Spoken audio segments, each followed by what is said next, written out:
Before this video gets rolling, I just want to say that there's obviously no way in hell a fictional character could realistically be charged for the crimes they commit, so don't take it too seriously. This video is obviously inspired by MOUSAIT's If Fictional Characters Were Charged for Their Crimes series. And while I'm not associated with the guy in any way, I still recommend you check them out because, hey, they're very interesting videos, and it can even be pretty funny and sobering what sort of sentences our favorite villains and anti-heroes rack up. One more thing specific to how I'll be sentencing these charges. While most people will play Cuphead on single-player mode, the story of the base game and DLC are written with two-player co-op mode in mind, so I'll be assessing all of Saltbaker's crimes according to the co-op mode.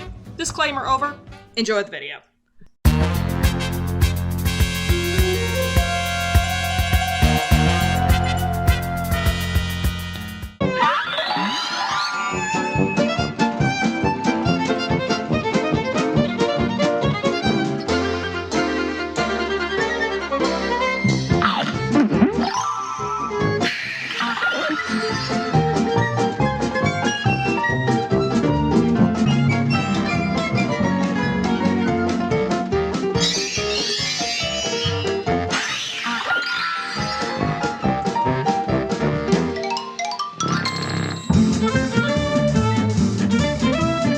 By Chalice giving Mugman the astral cookie that Chef Saltbaker cooked up, Mugman becomes a ghost, and Chalice is given a corporeal form in exchange. Since this is not possible in real life for obvious reasons, the closest thing I can substitute this with, even if it's a temporary effect, is mutilation, which comes with a pretty hefty settlement. However, even though it was Saltbaker's creation, it was Chalice administering it by tricking Mugman into trying the cookie, therefore he's not responsible here.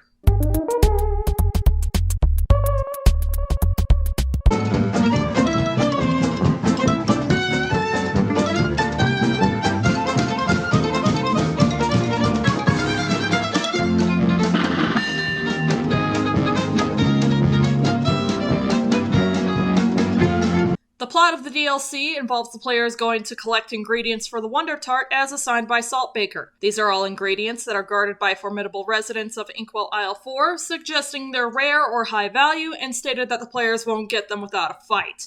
We'll count this as conspiracy to grand larceny, as the 5 ingredients likely exceed the maximum value. We can take things a bit further in this scheme, as Cuphead and Mugman appear to be young teenagers based on official tweets from Studio MDHR's official page and a writer for the game, and the Carnival Chaos novel indicating they go to an elementary school. Chalice is an adult, but swapping places with either one of them gives her a corporeal form that's similar in age. Having these minors get in fights with the ingredient guardians that could possibly kill them in order to obtain their property would be counted as child endangerment, regardless of the Cup's fighting skills. As a reflection of the player's skill, I'll go ahead and start marking an extra charge on the bottom if they lose to a boss. The existing charge will stay in the top regardless of player actions.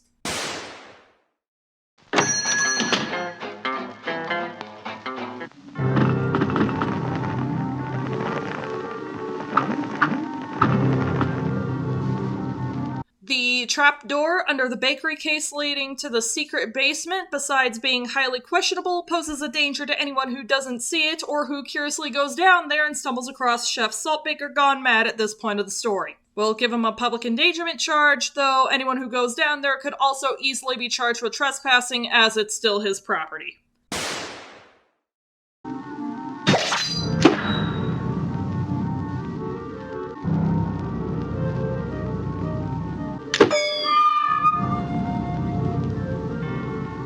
Saltbaker kidnaps the soul of one of your party members to use as the final ingredient of the Wonder Tart, and I'll be treating it as if their living forms were captured. If it's Cuphead or Mugman held captive, that's child abduction with 6 years. If it's Chalice, that's 5 years. There's also the false imprisonment of the soul going on here.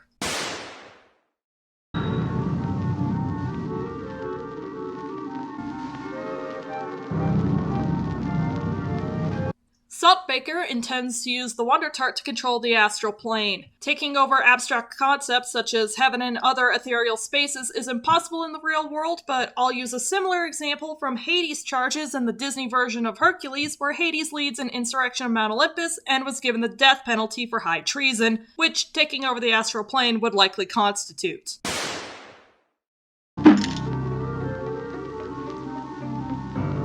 In case it hasn't made itself apparent, using the soul as an ingredient, and that being his intent, would be first-degree murder. He also threatens to use the heads of the other party members as serving dishes, which would make this no more than 2 counts of attempted first-degree murder of a child, and 1 count attempted first-degree murder of Chalice, who is an adult. Losing this boss fight racks up 2 counts of first-degree child murder, and 1 count of first-degree murder as if the players are killed.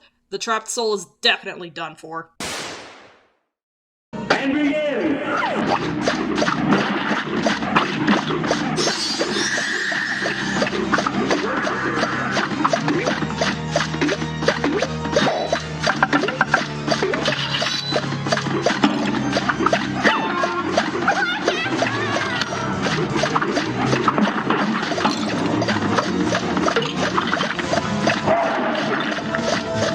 Assuming he only uses each attack once, including the started prepared ingredient, chopping up the desert limes to use as projectiles gets him 4 counts of second-degree murder, squeezing the gnome berries from the basket gets him assault and battery, breaking the childlike icy sugar cube gets him second-degree murder of a child, and cutting the distillery dough into animal cookies is most comparable to second-degree murder and dismemberment. Lots of life sentences here.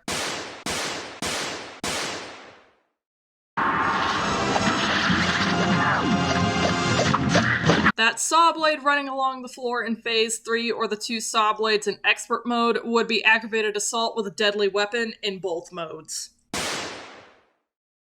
I am Chef Saltbaker, I have been a gnome.